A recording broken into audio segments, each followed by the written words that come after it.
Pero una de las cosas que pasa también cuando vemos a Dios buscando a la oveja perdida, como dijo Jesús, es que en esa búsqueda Dios también se va revelando a sí mismo. Él va diciendo, yo soy yo existo. De hecho, si tú has leído tu Biblia en el Salmo 19, el Salmo 19 tiene una estructura muy particular. Empieza diciendo, los cielos, cuidado ahí, los cielos cuentan la gloria de Dios. ¿Se acuerdan? ¿Y el firmamento?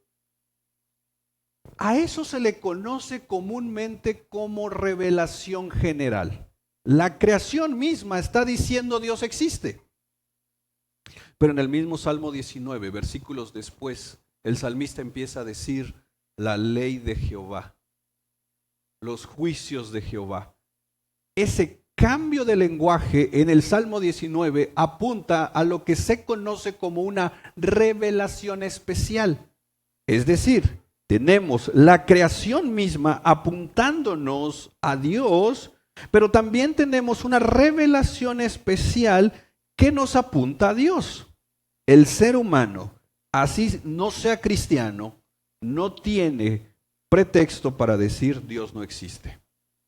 Pero enfoquémonos un momento en la revelación especial, porque esa es para los cristianos. Dice el profesor y teólogo John Feinberg, la revelación no es otra cosa que el acto de Dios. Esto es importante que lo entiendas. Entender esto, mira, déjame avisarte esto. Ayúdame a que podamos entender dos conceptos, revelación y pacto. Si entendemos estos dos conceptos, no solo vamos a entender mejor el sermón, vamos a entender mejor toda la Biblia. Revelación y pacto. Es clave entender estos conceptos para entender la Biblia. Empecemos con revelación.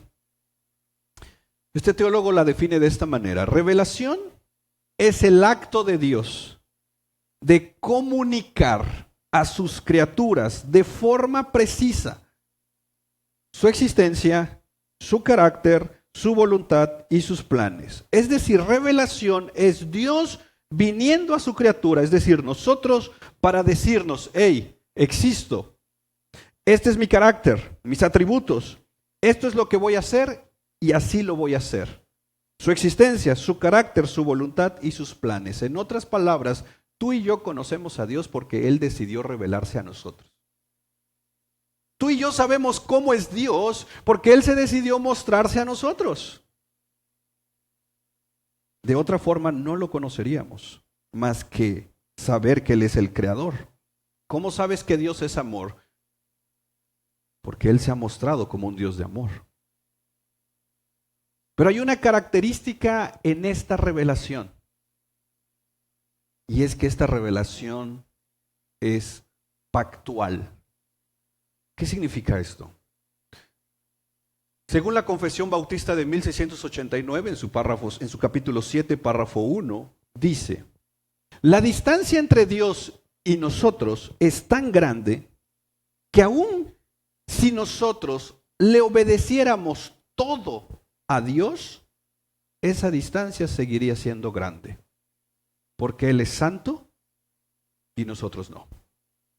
Entonces, ¿qué pasa cuando no podemos nosotros acercarnos a Dios? Lo que pasa es que Dios, ¿qué hace? Se acerca a nosotros.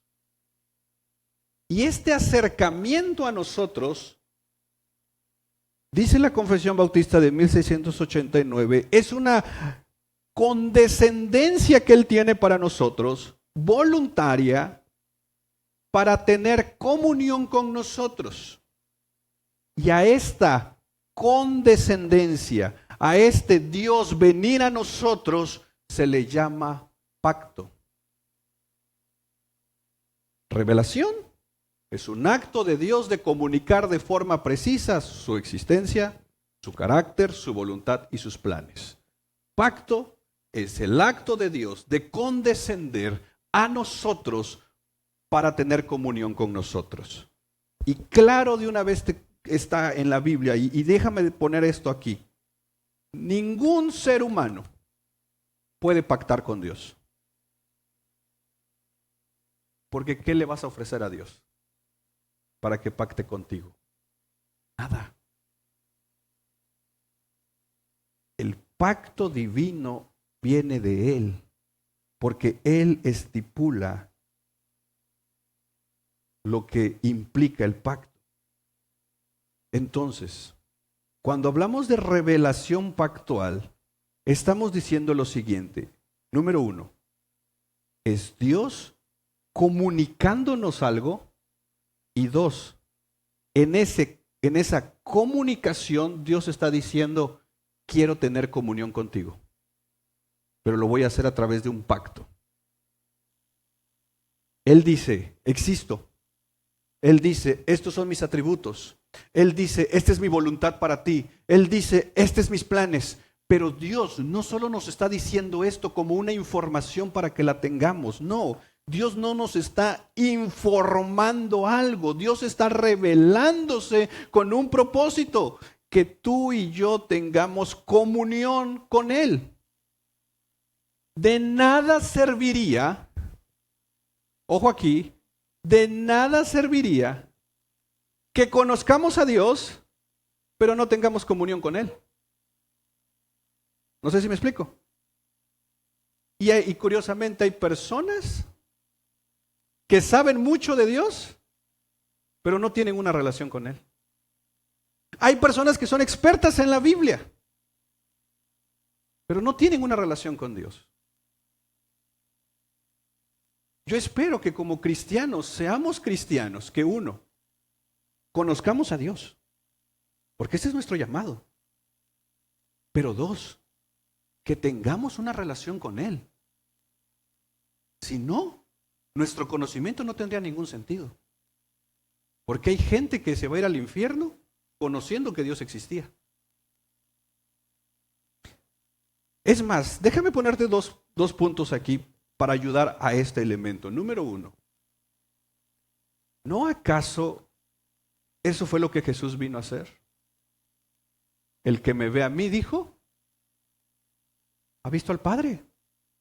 Él vino a revelar al Padre. ¿Pero para qué?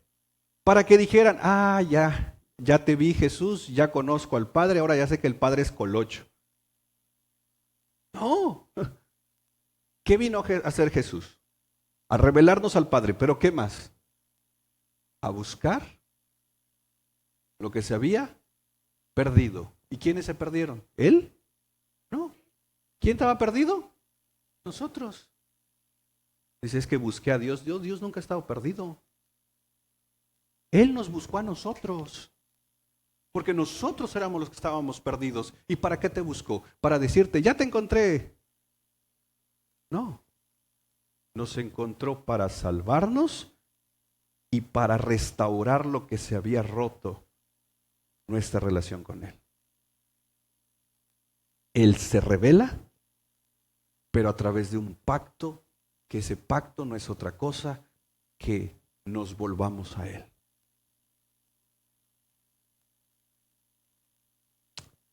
Santiago 4:5 nos va a recordar que el Espíritu Santo nos anhela celosamente.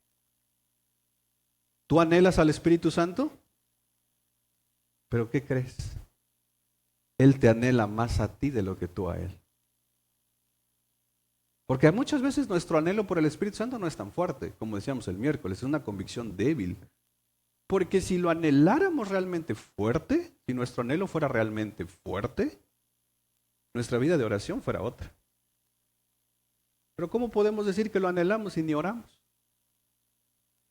¿Cómo podemos decir que lo anhelamos si no vamos a la palabra? Perdón, ¿nos ayudan allá? Bueno, sí, gracias.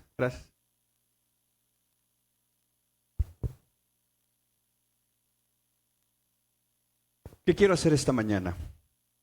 Quiero que vayamos por lo menos a 4 textos de la Biblia, donde veamos las evidencias de la revelación pactual y al final quiero que veamos una aplicación para nuestra vida diaria.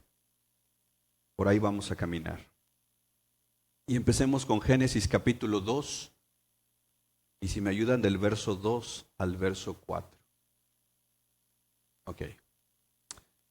En el séptimo día, ¿qué dice?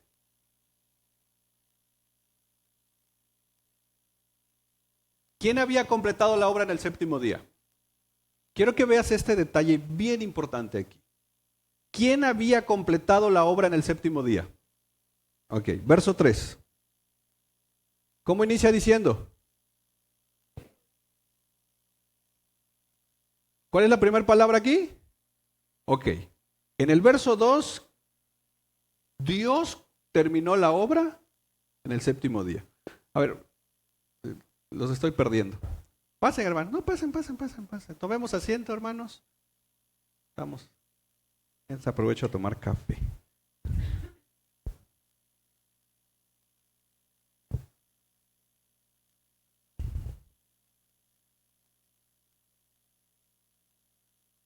Listo.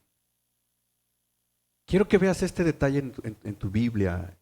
En Génesis capítulo 2, dice que Dios bendice el séptimo día. Y en el versículo 2 que veíamos, dice que Dios termina la obra en el séptimo día. Pero mira el verso 4, Génesis 2:4. Estos son los orígenes de los cielos y de la tierra cuando fueron creadas en el día que... ¿Viste un cambio ahí? ¿Cuál es el cambio aquí? El versículo. Quiero que lo vean todos, hermanos. O vean sus Biblias, para que no vean, porque aquí estamos viendo un versículo. Vean sus Biblias, versos 2 y 3. ¿Qué dice? Dios. Y en el verso 4, ¿por qué? Ahí va. En nuestra traducción al español, hay un elemento que puede pasar por desapercibido, un detalle como esto. Pero esto es vital para leer la Biblia. Este es un detalle tan importante que Moisés, quien escribió Génesis por inspiración del Espíritu Santo, lo hizo a propósito. En los versículos 2 y 3, y mayormente en Génesis 1, el nombre que Moisés usa para Dios es Elohim. Y curiosamente, Elohim no es un nombre exclusivo de Dios. Porque hay otras culturas paganas que usan el título Elohim. Elohim no es un nombre netamente cristiano. Hay culturas paganas que tienen a su Elohim, porque Elohim hay un elemento de pluralidad en el nombre. Ahora, Moisés viene hablando, Elohim hizo esto, Elohim hizo esto, Elohim hizo esto. Al llegar al verso 2 de Génesis 2, ¿puedes ponerlo tantito? Génesis 2:2. En el séptimo día ya, Elohim, verso 3.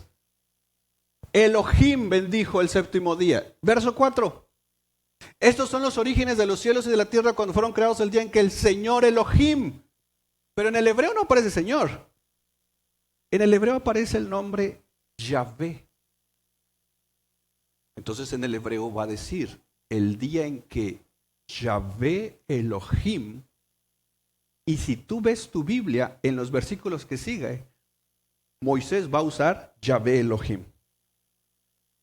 ¿Por qué hay este cambio en la narrativa de pasar de Elohim a Yahvé Elohim? Por una razón. Porque cuando llegamos a Éxodo, entenderemos que Dios se da a conocer con el nombre, no Elohim, sino con el nombre Yahvé.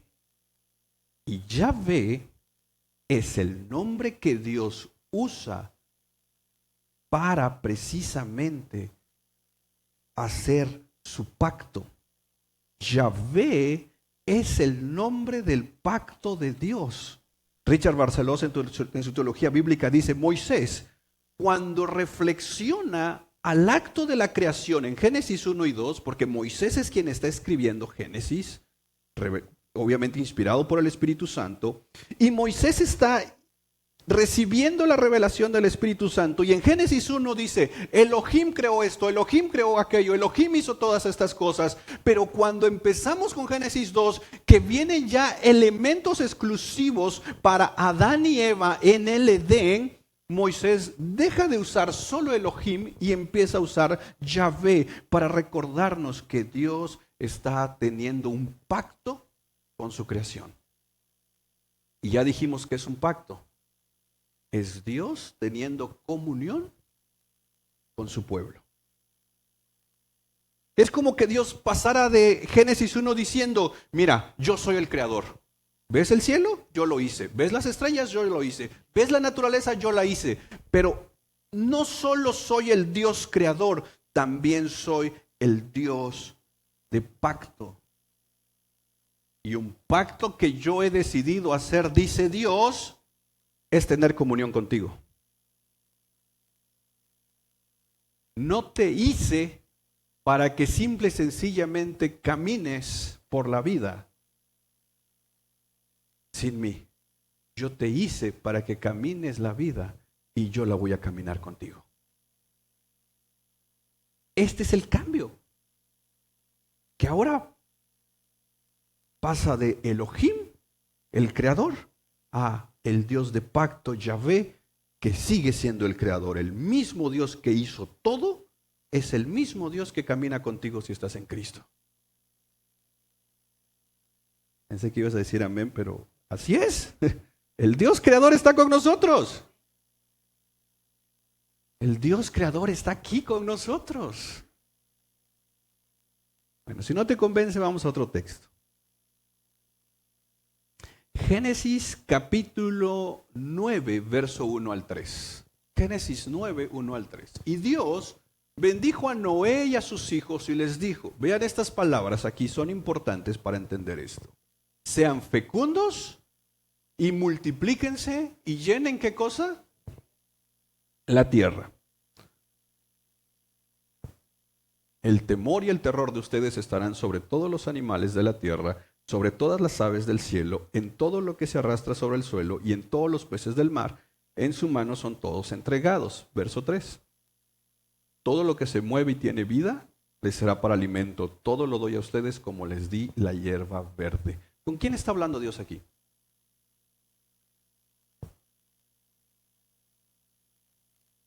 Con Noé. Aquí ya pasó el diluvio. ¿Puedes poner la imagen del sermón tantito? Porfa. Donde dice revelación pactual. ¿Se dan cuenta que primero está como la imagen de una Biblia? Lo segundo que hay, un arco iris. Cuando ves un arco iris, ¿qué te recuerda? No va a decir que un movimiento.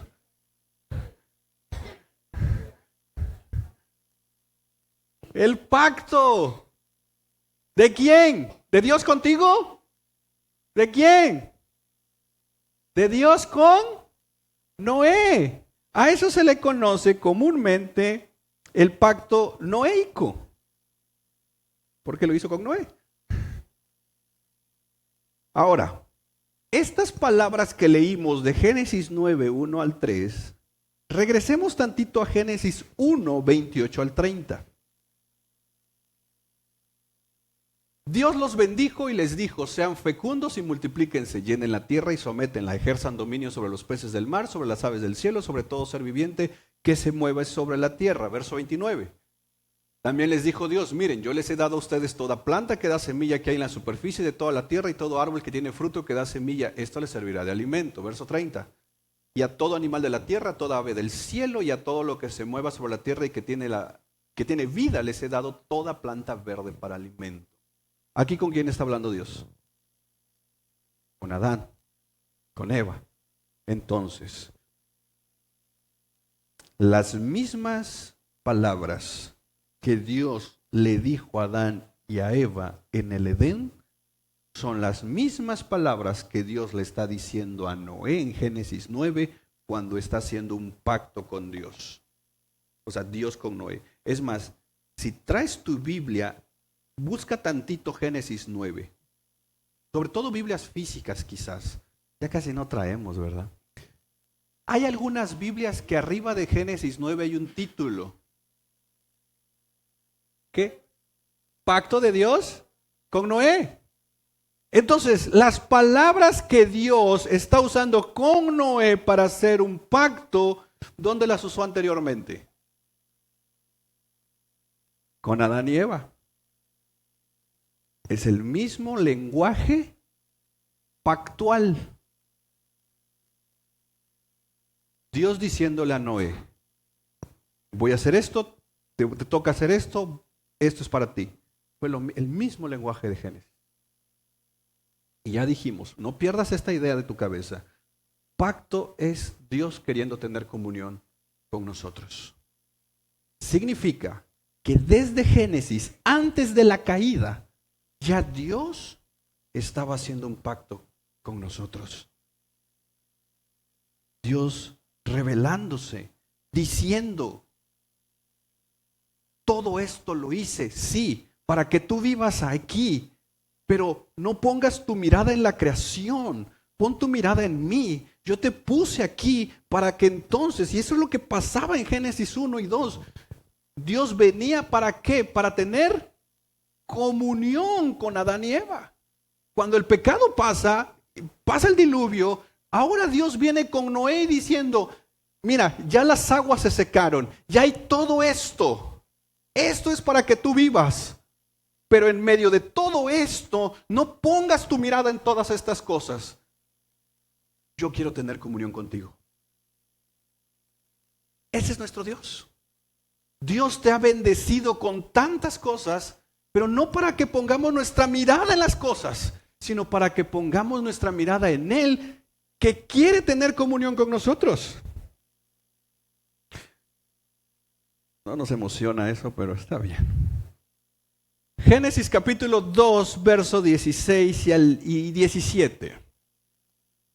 Y el Señor Dios, ya dijimos que ahí es Yahvé Elohim. Hasta clases de hebreo vamos a tener aquí. ¿Qué hizo el Señor Dios? Dice, dio un mandamiento. De todo árbol del huerto podrás comer. Verso 17, pero del árbol del conocimiento del bien y del mal no comerás, porque el día que él comas,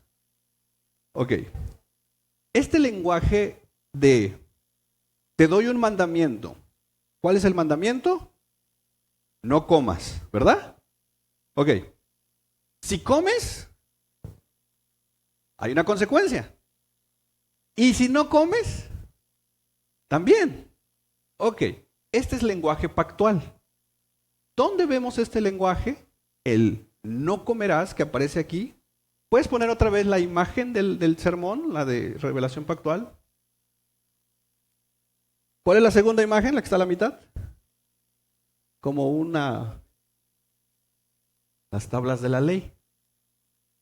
¿Con quién hizo Dios pacto en las tablas de la ley? Con Moisés. ¿Y qué había en las tablas de la ley? Los 10 mandamientos. ¿Y cómo inician esos mandamientos? Inician con una palabra. Ya sé que se lo saben de memoria. ¿Cuál es la palabra que inicia los mandamientos?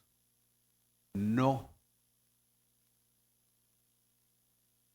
No esto, no esto, no esto. Y los mandamientos fueron dados por gracia. Recuerda esto. Éxodo 21, yo te saqué de Egipto, vive así. No le dice Dios, vive con estos mandamientos y si los cumples te saco de Egipto. Ahí seguirían en Egipto. Es como si nos dijera Dios, obedéceme y si me obedeces te llevo al cielo. ¿Quién se iría al cielo? Pero ahora Dios dice, obedéceme porque yo ya te salvé. Vive para mí. Eso es gracia. Es un recordatorio del pacto que Él hizo con nosotros. Y entonces, no comerás, dice el teólogo J.B. Fesco, es un paralelo de los mandamientos dados en el pacto mosaico, Éxodo 20. No solo en una forma verbal, no. no comerás, no tendrás dioses ajenos, sino también con bendiciones y maldiciones añadidas. Si cumples, pasa esto. Si no cumples, pasa lo siguiente. Pregunta, para que la medites después de la comida, porque la comida la vamos a disfrutar. Si Adán y Eva no hubieran comido del árbol en el momento que lo hicieron, ¿será que más adelante lo iban a comer?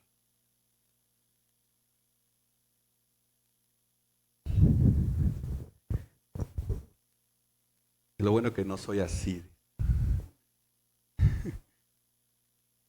No perdamos este hilo. Dios se está revelando, no solo diciendo existo, no solo diciendo este es mi carácter, no solo diciendo esta es mi voluntad, no solo diciendo este es mi plan. Dios está diciendo, este soy yo y quiero tener comunión contigo.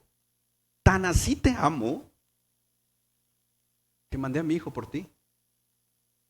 Y ahí está la cruz, como un recordatorio del pacto de Dios con nosotros ahora en Cristo. Ya no en el arco iris, ya no en la ley, sino ahora apuntándonos a la cruz, donde el Cordero pactual diendo su vida por nosotros, muriendo por nosotros, para que nosotros podamos volver al Padre. Cuando tú y yo oramos, porque oramos, ¿verdad? Cuando tú y yo oramos, esa comunicación que podemos tener entre nosotros y el Padre costó la vida de Cristo.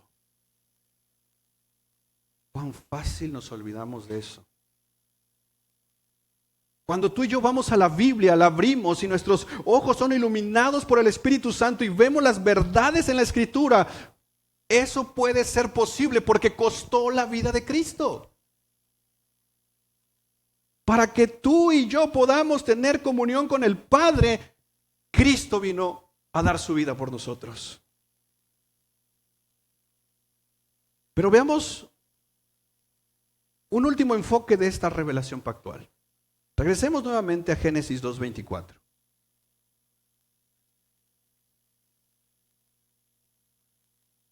¿Qué sigue de Génesis 2, hermanos? ¿Verdad? Génesis 3. Y en Génesis 3 vemos la caída. Significa que lo que vamos viendo hasta ahorita está dentro de los 2 primeros capítulos de Génesis. Esta revelación pactual no es afectada por el pecado. Es decir, hay un elemento que Dios instaura en estos 2 capítulos, que si bien podemos ver algunos cambios después de Génesis 3, pero aquí hay elementos que se sostienen y se mantienen porque Dios lo dijo. Y uno de ellos es el matrimonio. ¿Cómo se conoce comúnmente a veces entre los cristianos el matrimonio? Como un pacto matrimonial, ¿verdad? Ahora, la palabra pacto matrimonial, esa palabra pacto, en el matrimonio se habla de que son 2 personas, Dios estando de testigo, y en casos como los de hoy, teniendo al pueblo de Dios también testificando. En el pacto de Dios con nosotros no es así. Que nuevamente nosotros no podemos pactar con Dios. No es como venir a negociar con Dios. No podemos negociar con Él. Es Él con nosotros. Pero en Génesis 2, Dios hace al hombre, Dios hace a la mujer, y tenemos la descripción de lo que se ha considerado la primer boda.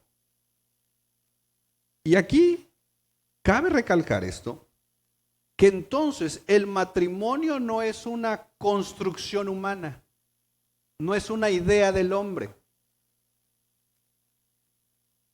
El matrimonio es una idea de Dios. Y aquí quiero ser puntual porque esto es importante para entender la revelación pactual de toda la Biblia. ¿Conoces este pasaje? Está Adán, luego trae a Eva, Adán la ve y le dice, hueso de mis huesos, ¿te acuerdas? Estas palabras que suenan como hasta románticas. Y entonces Dios, teniendo a Adán y a Eva, hace esta declaración tan impactante. Porque Dios dice, por tanto, ¿qué dice?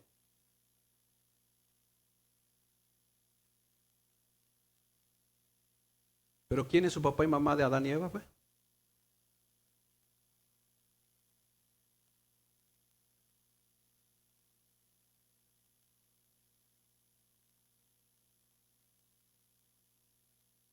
A los que les gusta esta palabra, aquí hay un elemento profético,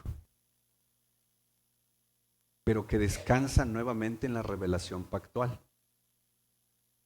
Lo que Dios está aquí es apuntándonos, obviamente, está apuntando hacia un futuro, pero el elemento principal de aquí es Dios bendiciendo el matrimonio. Nuevamente, es idea de Él. No es como que Adán dijo, oye, ¿será que podemos inventarnos algo como casarnos? No.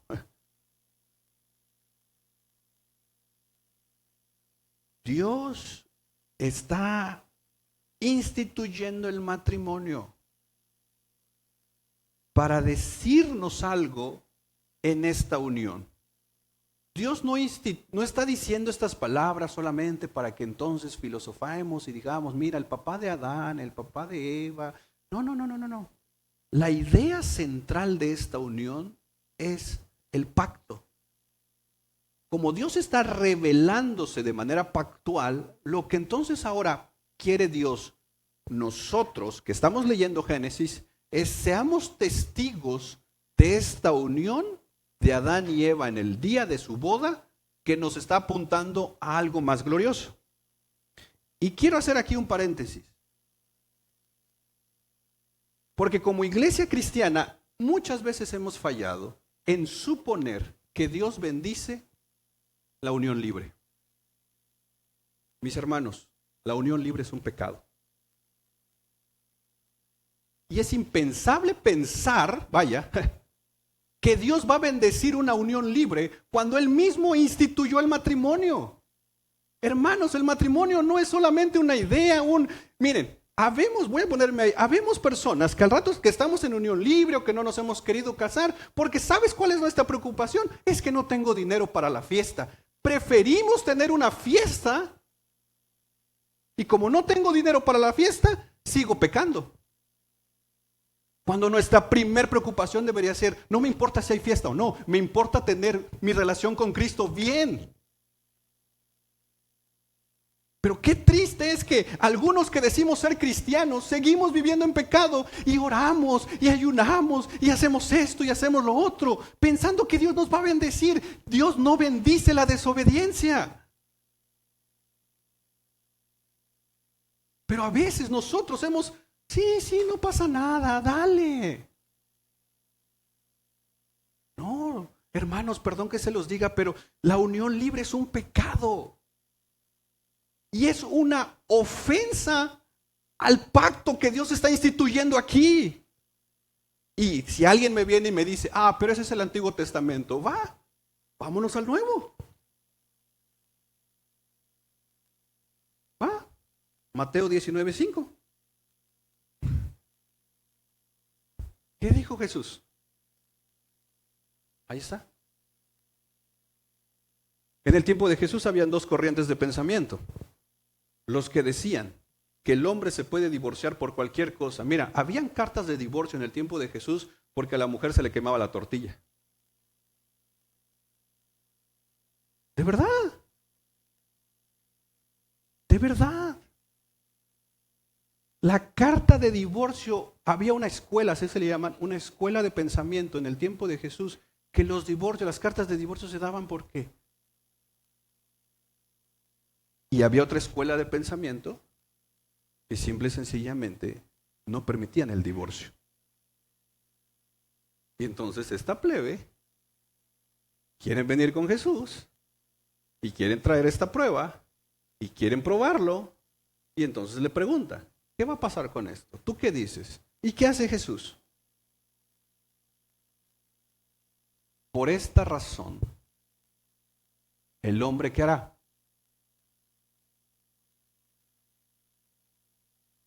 Ok, ¿de dónde sacó Jesús esto? ¿Y quién habló en Génesis? Entonces aquí no es, es que eso está en el Antiguo Testamento, por eso te especifiqué, está en Génesis 2.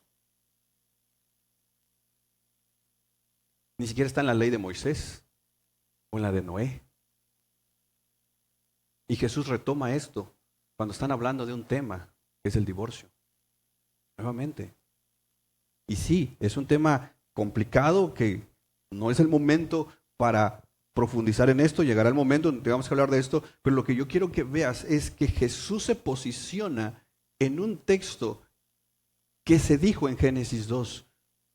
Nuevamente, y de verdad lo digo con temor y temblor, el matrimonio es una institución sagrada porque Dios la instituyó.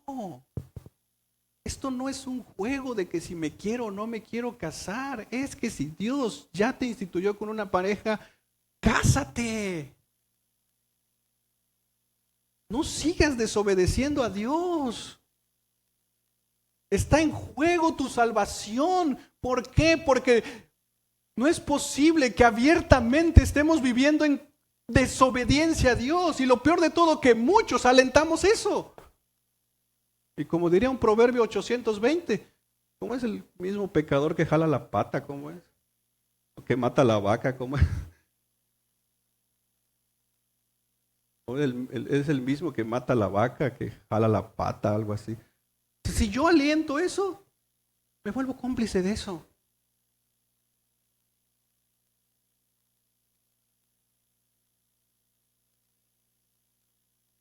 Y alguien dice, pero eso es en el tiempo de Jesús. No. La iglesia nació en Hechos 2, porque luego queremos ser teólogos. No, ahí no había iglesia. En Hechos 2 inicia la iglesia. Y a ver, muéstrame para la iglesia. Pablo, Efesios capítulo 5, verso 31. Búscalo en tu Biblia, para que no vengan a decir que yo lo estoy inventando. Efesios capítulo 5, verso 31. Si has leído Efesios, desde el capítulo 4 le empieza a hablar que ahora en Cristo somos nueva criatura. ¿Te acuerdas de la vocación? Y entonces empieza a hablar muchas especificaciones de cómo vivir la vida cristiana. Y de repente Pablo entra al elemento familiar y empieza a hablarle a los padres, a los hijos, pero de repente se enfoca en el matrimonio. Y entonces empieza a decir, esposos, amen a sus esposas, esposas, respeten a su marido. Y ahí va Pablo hablando, tal. Y cuando llega al verso 31, Pablo dice, ¿qué dice en el 31? ¿Lo puedes leer?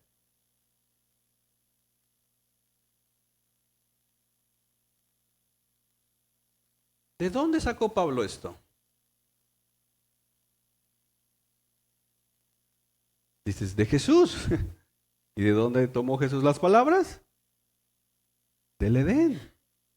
Entonces, en la Biblia aparece un hilo de pensamiento pactual donde Dios está diciendo, el matrimonio lo estoy instituyendo yo.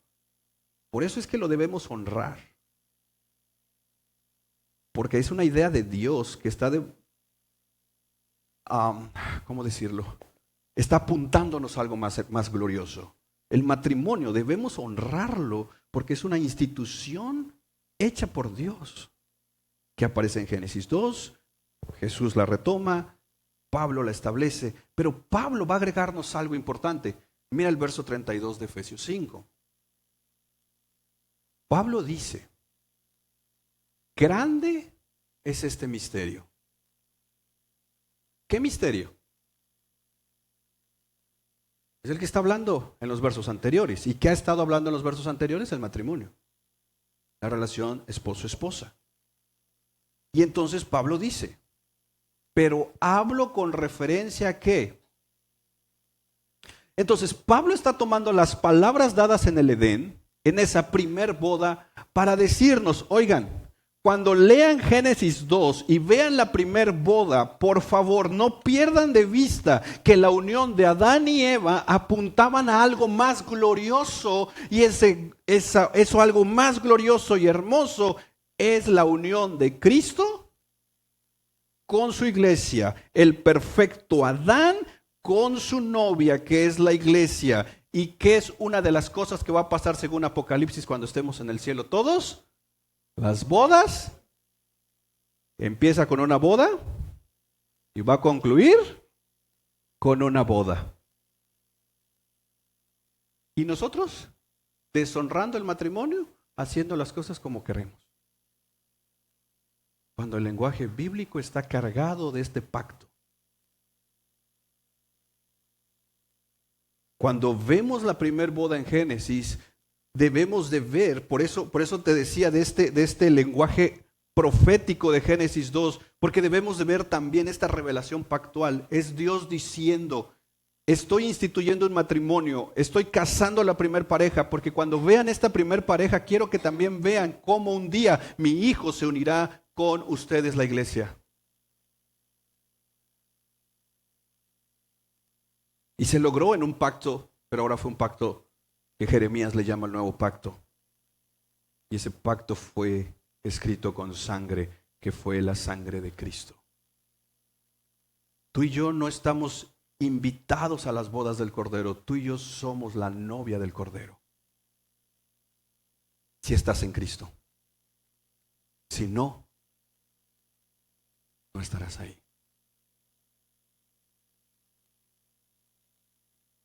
A veces nos molestamos si no nos invitan a una boda. Nos sentimos mal si no nos comparten una invitación para ir a una boda. No, que no te preocupe eso. Por cierto, todos están invitados. Te debería preocupar el que tu vida hoy y tu constante pecado no esté apuntando a que un día estarás en la boda del Cordero. Esa debería ser la preocupación. Permíteme ir concluyendo. Hoy seremos testigos de la unión de un hombre y una mujer en santo matrimonio. Pero así como este matrimonio y todos los matrimonios que están aquí y todos los matrimonios que han existido, tienen un solo propósito: apuntarnos a un pacto eterno. Y ese pacto eterno es entre Dios y su iglesia. Es por eso que, como hemos dicho, al matrimonio se le conoce pacto matrimonial. Es por eso que se hacen votos matrimoniales. Solo que en el matrimonio celestial, solo uno hace un voto. Y ese es Dios. Tan así son los votos de Dios que dice, aunque tú me seas infiel, yo permanezco fiel. ¿Qué voto hace el Señor?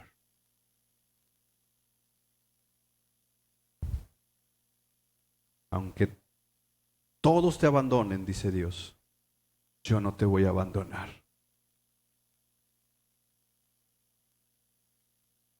No perdamos de vista cada vez que veamos un matrimonio o veamos nuestro propio matrimonio. Sí, imperfecto en muchas áreas, pero lo que sostiene nuestro matrimonio es esa gracia de Dios apuntando a lo perfecto,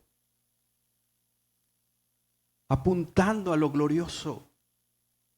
El mundo ve los matrimonios cristianos y una de las cosas que tiene que ver es precisamente el hecho de que nuestros matrimonios están apuntando al matrimonio celestial, que no es idea nuestra, es idea de Dios, es la revelación pactual mostrada por Él desde Génesis 1 y 2. Dios no solo se revela dándonos información de Él para que entonces estemos informados. No, Dios viene a nosotros y se revela diciendo, oye, mira la creación.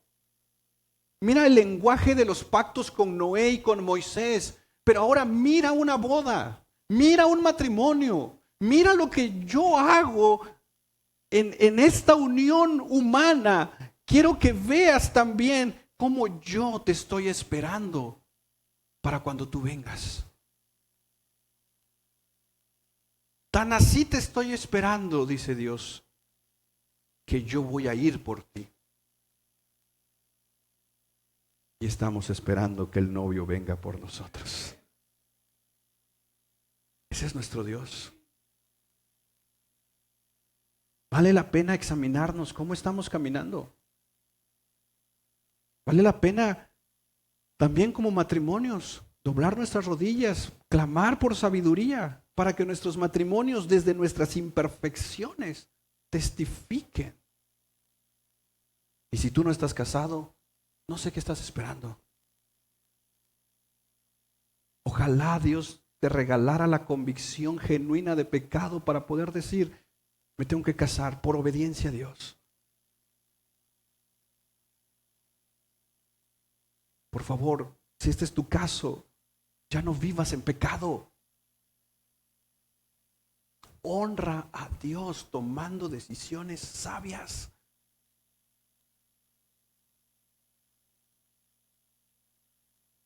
La revelación es pactual desde un comienzo, porque es Dios diciéndonos, este soy yo, este es mi carácter, estos son mis planes, esta es mi voluntad, pero sobre todas las cosas, este es mi llamado para que tengas comunión conmigo. Congregarnos es un regalo, orar es un regalo, leer la Biblia es un regalo, poder llamar Padre Celestial a nuestro Dios es un regalo que se compró en un pacto sellado con la sangre de Cristo en la cruz del Calvario. Y eso es un buen recordatorio, mis hermanos, para lo que testificaremos hoy. Toma un momento y ora a Dios.